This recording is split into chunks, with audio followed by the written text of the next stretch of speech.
Hello friends, स्वागत है आपका एक बार फिर से मेरे इस चैनल पे। आईपीओ एनालिसिस के इस नए वीडियो में मैं विष्णु अग्रवाल आपका एक बार फिर से स्वागत करता हूं। दोस्तों, आज हम एनालिसिस करने जा रहे हैं ड्रीम फॉक्स का आईपीओ को, जो कि ओपन हो रहा है 24 अगस्त को और क्लोज हो रहा है 26 अगस्त को। दोस्तों, इस कंपनी का प्राइस बैंड है 302 से 326 रुपया, यानी इस प्राइस बैंड में कंपनी आईपीओ लेके आ रही है। इससे पहले कि हम कंपनी के ड्राफ्ट प्रोस्पेक्टस को एनालिसिस करें, चलिए पहले समझते हैं कि कंपनी बिजनेस करती क्या है। दोस्तों, इस वीडियो को अंतिम तक ज़रूर देखिएगा, क्योंकि बड़े ही अलग तरीके से मैं इस आईपीओ का एनालिसिस करने जा रहा हूं। आप भले ही कुछ एप्लीकेशन करें या ना करें, लेकिन इस वीडियो के अंतिम तक आप बहुत कुछ नया सीख पाएंगे। तो बिजनेस की जब हम बात करते हैं दोस्तों, आप या हम जब एयरपोर्ट जाते हैं तो कई बार हम लोग लाउंज में जाते हैं, जहां हम एक क्रेडिट कार्ड या डेबिट कार्ड देते हैं, जिसे पंच करके वो लाउंज में हमको एक्सेस मिल जाता है और वहां पे डिनर, ब्रेकफास्ट या लंच जो अवेलेबल रहते हैं, हम उससे का मजा लेते हैं। अक्सर हम ये सोचते हैं, मैं तो ये सोचता था, क्या इन फ्री सर्विस दे के ये लाउंज वाले कैसे पैसे कमाते हैं। क्योंकि क्रेडिट कार्ड में या जब आप क्रेडिट कार्ड लेने जाते हैं, वो आपको बोलते हैं कि आपको कितने फ्री लाउंज एक्सेस मिलेंगे विद इन अ ईयर, और उसके लिए आपसे एक चार्जेस भी लेते हैं, जो कि क्रेडिट कार्ड के एनुअल चार्जेस में इंक्लूडेड रहता है।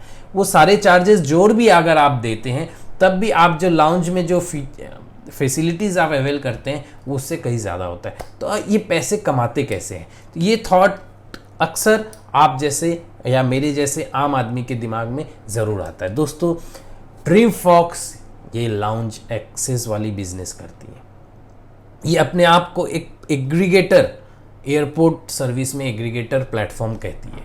तो ये बिजनेस करके ये कैसे पैसे कमाती है, आज हम ये जानेंगे, और ये जानेंगे कि कंपनी का वैल्यूएशंस किस बेसिस पे ला रहा है और कंपनी क्या आगे अपना प्रोस्पेक्ट दिखा रही है। तो बड़ा ही इंटरेस्टिंग वीडियो होने वाला है, इसको अंतिम तक ज़रूर देखिए। तो चलते हैं हम अपने अपने पहले कंप्यूटर स्क्रीन पे और देखते हैं कंपनी का ड्राफ्ट प्रोस्पेक्टस को। दोस्तों, पहले ही हम है कवर पेज में, जैसा कि आप देख पा रहे हैं मेरे कंप्यूटर स्क्रीन पे, हम लोग हैं अभी ड्रीम फॉक्स के आईपीओ प्रोस्पेक्टस यानी रेड हेरिंग प्रोस्पेक्टस में। दोस्तों, कंपनी ऑफर फॉर सेल ला रही है, यानी सारे जो इश्यू प्रोसीड्स है वो कंपनी के एग्जिस्टिंग शेयर होल्डर्स के खाते में जाएंगे, कंपनी के खाते में नहीं, क्योंकि कंपनी फ्रेश इशू नहीं कर रही है। कंपनी की जो इशूड कैपिटल है that will remain the same, क्योंकि कंपनी फ्रेश इशू लेके नहीं आ रही। It is an offer for sale और सारे इशू प्रोसीड्स कंपनी के एग्जिस्टिंग शेयर होल्डर्स के पास जाएंगे। तो जो पैसा आ रहा है वो बिजनेस को बढ़ाने के लिए नहीं लगेगा। तो कुल मिला के ये 562 करोड़ का आईपीओ है।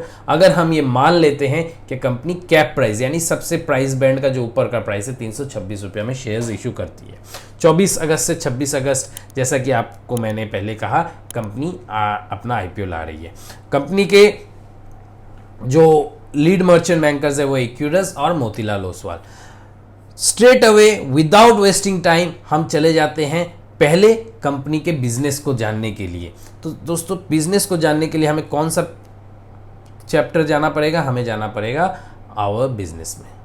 आवर बिजनेस में जैसे ही हम जाते हैं, देखिए कंपनी पहला लाइन में ये बता रही है, we are a dominant player in India's largest airport service aggregator platform facilitating an enhanced airport experience to passengers leveraging a technology driven platform. कई बातें इस एक सेंटेंस में इस कंपनी ने कह दी है। डोमिनेंट प्लेयर, मैं शुरुआत में आपको बोला था, कंपनी ये मार्केट लीडर है, एक डोमिनेंट प्लेयर है, लार्जेस्ट एयरपोर्ट सर्विस एग्रीगेट, मतलब इससे बड़ा ये सर्विस जो कि एग्रीगेट करता है सारा सर्विस प्लेटफॉर्म को, जो कि लाउंज वाली सर्विस से आप अच्छा समझ पाएंगे, और जैसे जैसे हम आगे बढ़ेंगे और अच्छे से समझेंगे, जिससे वो पैसेंजर्स के एक्सपीरियंस को बेटर करती है थ्रू टेक्नोलॉजी। तो टेक्नोलॉजी का बहुत बड़ा इन्वॉल्वमेंट है यहाँ पे, ऐसा कंपनी कह रही है। एक सोर्स भी दिया है जिस रिपोर्ट के बेसिस पे उन्होंने ये लिखा है। तो ये कंपनी का बिजनेस मॉडल है कि एक पैसेंजर जो कि एक एयरपोर्ट में जब जाता है, उसका जर्नी, उसका जो एक्सपीरियंस है, उसे कितनी बेहतर कर सके। एसेट लाइट मॉडल है, यानी लाउंज जो है वो ओन्ड नहीं होती है कंपनी की, उनको वो एयरपोर्ट अथॉरिटी ऑफ इंडिया को लीज देना पड़ता है। Our dominance is underpinned by facilitating access to 100% of the 54 lounges currently operation in India, and we also enjoyed a market share of 95% of all India issued credit card and debit card access to airport lounges in fiscal 2022। जैसा कि आपको पता है, lounge में जाने के लिए हम मेरे पास एक क्रेडिट कार्ड या डेबिट कार्ड होना चाहिए, खास करके क्रेडिट कार्ड का ज़्यादा लोग यूज़ करते हैं। तो क्रेडिट कार्ड जो Indian credit card, Indian issued जो क्रेडिट कार्ड है, उसका 95% बिजनेस ये लेती है। लेकिन ज़्यादातर दोस्तों हम लोग जानते हैं जो क्रेडिट कार्ड इशू होता है वो बाहर के मतलब नॉन इंडियन कंपनीज इशू करती है, तो उनका बिजनेस का भी एक मेजोरिटी चंक आता है जो कि इनको ये बिजनेस मिलता है। In fiscal 2022, we also accounted for around 68% of the overall lounge access volume in India. Total lounge access जितना हुआ है उसका 68% है।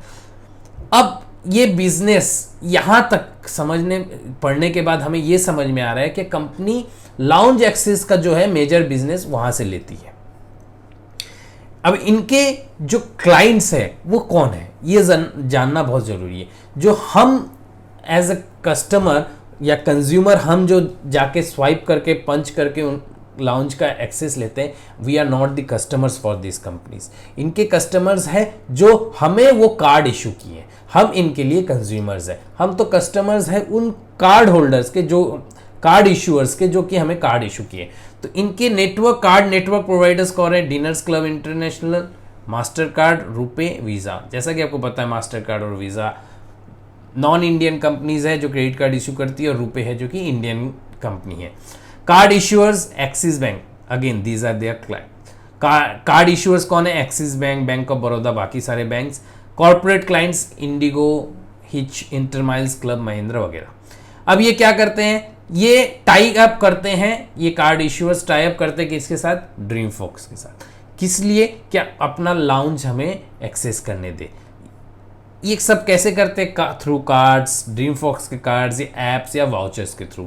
फिर जब एक कस्टमर ड्रीम फॉक्स के पास पहुंचता है ये कार्ड लेके, जब वो कार्ड इशूअर ड्रीम फॉक्स से टाई अप कर लेता है, तो ड्रीम फॉक्स उन्हें क्या क्या यूज़ करने देते हैं? अपना लाउंज का एक्सेस करने देते हैं।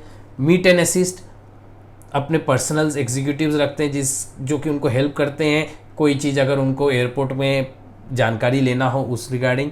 स्पा एंड वेलनेस, आप काफ़ी एयरपोर्ट्स में देखते होंगे स्पास भी आजकल खुल गए हैं, तो वहाँ पे F&B, airports, food and beverage offers में डोर स्टेप बैगेज। कई बार होते हैं कि हमें जैसे ट्रेन में कूली का सिस्टम होता है, यहाँ पे होता है कि हम एक बुजुर्ग आदमी या कोई बहुत ज़्यादा लगेज है कि आपको कोई एक आदमी चाहिए हेल्प करने के लिए, वो हेल्प करते हैं। स्लीपिंग पॉड्स, ट्रांजिट होटल, इसमें भी ये सर्विस देते हैं। तो कुल मिला के ये टोटल सर्विसेज है जो कि ये कंपनी देती है।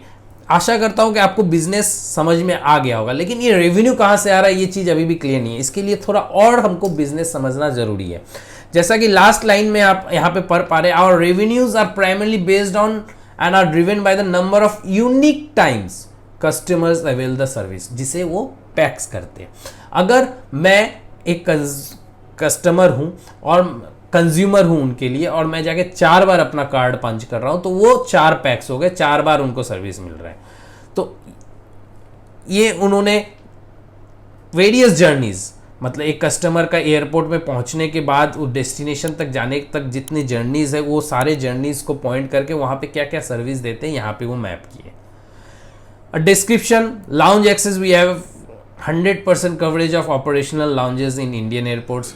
Meet and assist, food and beverage offering, ये डिटेल्स में दिए हैं जो कि आपको एक बार पढ़ लेना चाहिए और डीप अंडरस्टैंडिंग के लिए फॉर बिजनेस के लिए, अगर हम इस कंपनी में इन्वेस्ट करना चाह रहे हैं। अब की परफॉर्मेंस इंडिकेटर्स हम कंपनी का देखते हैं, कंपनी क्या बोल रहे हैं। So number of direct touch points 1416 जो कि इनके डायरेक्ट टच पॉइंट्स है फिस्कल 2022 में। Number of cities covered 536, number of countries covered 121, number of clients 50। तो ये जो फिगर्स है ये ग्रेजुअली राइज कर रहा है ओवर द ईयर्स। इस कंपनी के बिजनेस एनालिसिस और नंबर्स को एनालिसिस करने से पहले हमें एक चीज़ ज़रूर ध्यान में रखना चाहिए कि 2021-20 में जो कोविड सिचुएशन था, जो लॉकडाउन था, एयरपोर्ट्स में सारे बिजनेसेस को बहुत धक्का पहुंचा है। उस टाइम पे बिजनेसेस क्लोज थे, तो वो नंबर्स ड्रास्टिकली आपको डाउन दिखेंगे। उसके बेसिस पे कंपेयर ना करें तो बेहतर है, क्योंकि वो ट्रू पिक्चर रिवील नहीं करता है। जो कि यहाँ पे कंपनी ने लिखा है इम्पैक्ट ऑफ कोविड-19 पर।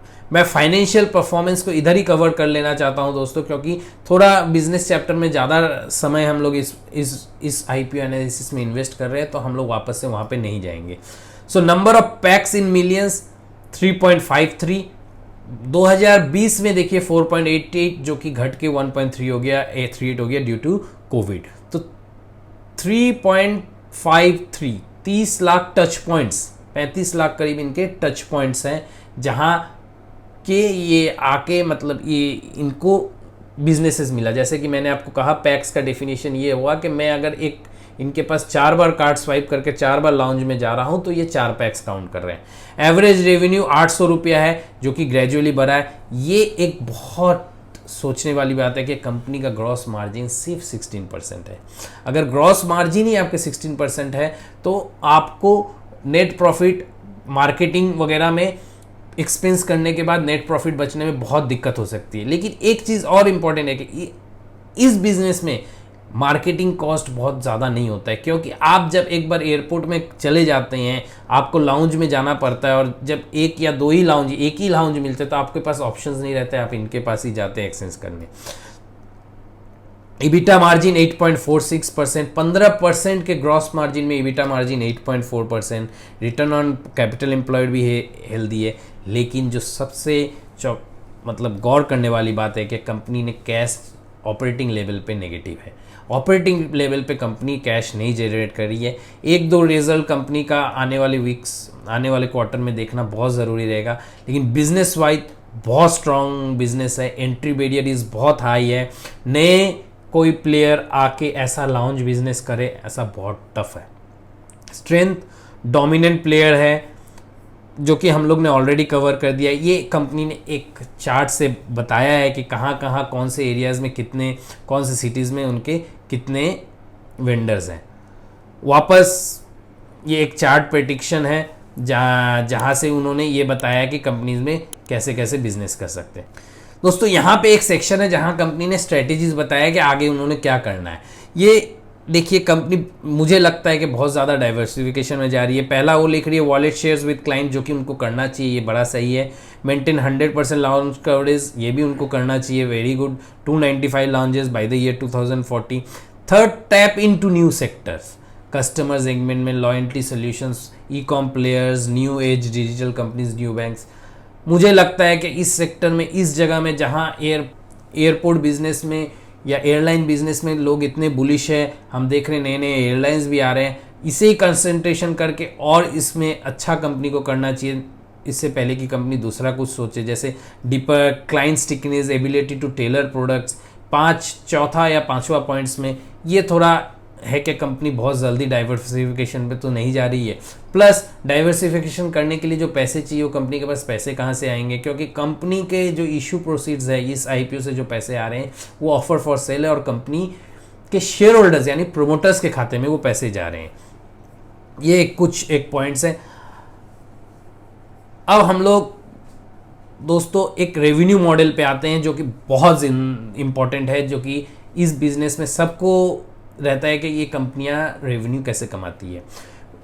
मैं इसको पूरा डीपली एनालिसिस कर रहा हूँ। पहला पैराग्राफ पढ़ के सुना रहा हूँ दोस्तों। We generate a significant share of our revenue on per pax basis which is recognised through the swipe or tap of credit card by the consumer on our platform. उनको रेवेन्यू कहाँ मिलता है? पर पैक्स। पर PACS कैसे generate होता है? जब भी एक कस्टमर अपना डेबिट कार्ड और क्रेडिट कार्ड को वहाँ पे टैप करता है या स्वाइप करता है, उनका रेवेन्यू जनरेट होता है, जो कि आज के दिनों में 800 रुपया पर कस्टमर्स है। Under this arrangement we charge specific fee from the client for each instance of use of our services by the consumer. मतलब वो अपने क्लाइंट से एक स्पेसिफिक फी चार्ज करती है। अब ये क्लाइंट कौन है? जो मैं एक कार्ड पंच कर रहा हूं, मैं उनका क्लाइंट नहीं हूं, मैं तो उनका कंज्यूमर हूं। क्लाइंट उनका वो है जिन्होंने मुझे कार्ड इशू किया है। तो my issuer card issuer is my company, is the client for this companies. तो वहां से उनका एक अरेंजमेंट रहता है जहां पे वो एक स्पेसिफिक फी लेते हैं। We charge a predetermined amount on consumer availing the service. Predetermined, वो एक एनालिसिस करके एक प्री डिटरमाइंड फीस वो चार्ज कर लेते हैं। In addition they levy annual membership fee, integration clause, platform fee, extra. ये कुछ और बिल है जो कि वो इनवॉइसेस है जो कि वो रेज करते हैं, और वो रेज करते हैं on A monthly basis. Top 5 और टॉप क्लाइंट, ये थोड़ी गौर करने वाली बात है क्योंकि टॉप 5 क्लाइंट से 81.85% ऑफ द बिजनेस आता है, टॉप 10 क्लाइंट से 97.78%। तो दोस्तों अगर आपके बिजनेस के 10 क्लाइंट से 97.78% बिजनेस आ रहा है तो आप ये मान सकते हैं कि बाकी के क्लाइंट्स ना के बराबर है, क्योंकि बच्चा ही आपके पास 2.23%। तो कंपनी के कुल मिला के 10 क्लाइंट्स है, ऐसा हम मान सकते हैं, जिससे 97.78% बिजनेस आता है। दोस्तों ये तो हुई बिजनेस की बात। आशा करता हूँ आपको बिजनेस समझ में आया, रेवेन्यू कैसे आता है कंपनी का ये भी समझ में आया, कंपनी क्या आगे प्रोस्पेक्ट रख रही है वो भी समझ में आया। अब हमें एनालिसिस करना चाहिए ऑब्जेक्ट ऑफ द इशू और basis of issue price. Object of the offer, देखिए ऑब्जेक्ट ऑफ द कंपनी में पहला जो मैंने आपको पहले ही कह दिया, our company will not directly receive any proceeds from the offer and the entire offer proceeds after deducting the offer related expenses and the relevant tax then will be received by the shareholders। मतलब जो share holders है उनके पास पैसे जाएंगे, इसलिए हमारे पास तो पैसे आएंगे नहीं, ऐसा कंपनी कह रही है, और क्योंकि वो ऑफर फॉर सेल लेके आ रही है, और इसीलिए हम पैसे को कहाँ यूज़ करेंगे ये हमें नहीं पता, क्योंकि वो सेलिंग शेयर होल्डर्स के पास जा रहे हैं। तो बच्चा अब बेसिस ऑफ इशू प्राइस, इसके लिए वापस हम कवर पेज में जाएंगे और जानेंगे कि बेसिस ऑफ इशू प्राइस क्या है, किस बेसिस पे कंपनी ने 302 से 326 रुपया का प्राइस किया है, और वो क्या प्राइस कंपिटिटिव है, क्या हमें वो उसमें इन्वेस्ट करना चाहिए या हमें नहीं करना चाहिए, ये मिलेगा हमें पेज 83 में। सो क्वालिटेटिव फैक्टर्स कंपनी बोल रही है, डोमिनेंट प्लेयर, ठीक है, strong business mode due to flywheel effect, ये भी हम एग्री करते हैं, कंपनी में एंट्री बैरियर बहुत हाई है। Asset and human resource light business, company के एचआर भी ह्यूमन रिसोर्स भी लाइट बिजनेस है। Proprietary technology platform that use scalability, company scale कर सकती है क्योंकि ये टेक्नोलॉजी का माध्यम है इसमें। ईपीएस कंपनी का 6 रुपया था 2020 में, 21 में पेंडेमिक की वजह से काफ़ी कम हो गया, 2022 में 3 रुपया 11 पैसा का कंपनी का ईपीएस है, जो कि कुल मिला के 4.202 है। और 4 रुपया का ईपीएस माने और 300 रुपया का अगर प्राइस हो, 326 रुपया का अगर हम प्राइस माने तो दोस्तों 81 पी में आ रहा है। It's very very very expensive. अब आप इसको कितना प्रीमियम देना चाहेंगे इस कंपनी को, क्योंकि एक अनोखा बिजनेस है, ऐसा बिजनेस कोई रजिस्टर्ड नहीं है, ये आप पे निर्भर करता है, लेकिन 81 पी एक्सपेंसिव लगता है। मार्केट लीडर है, it can set the industry P for other companies also, so for me it's a buy, एक चांस लिया जा सकता है। मैं अप्लाई कर रहा हूं इस कंपनी में, आप करेंगे क्या नहीं देख लीजिए। कंपनी, हाँ कंपनी लॉसेज में, लेकिन कंपनी का बिजनेस बहुत यूनिक है, याद रहिए पैसे हम कंपनी के बिजनेस में लगाते हैं, इसलिए आप इस कंपनी में अप्लाई कर सकते हैं। फिर ये वीडियो जो है ये एक एजुकेशनल पर्पज़ के लिए, आप अपने इन्वेस्टमेंट एडवाइज़र से ज़रूर कंसल्ट करिए before applying for this video.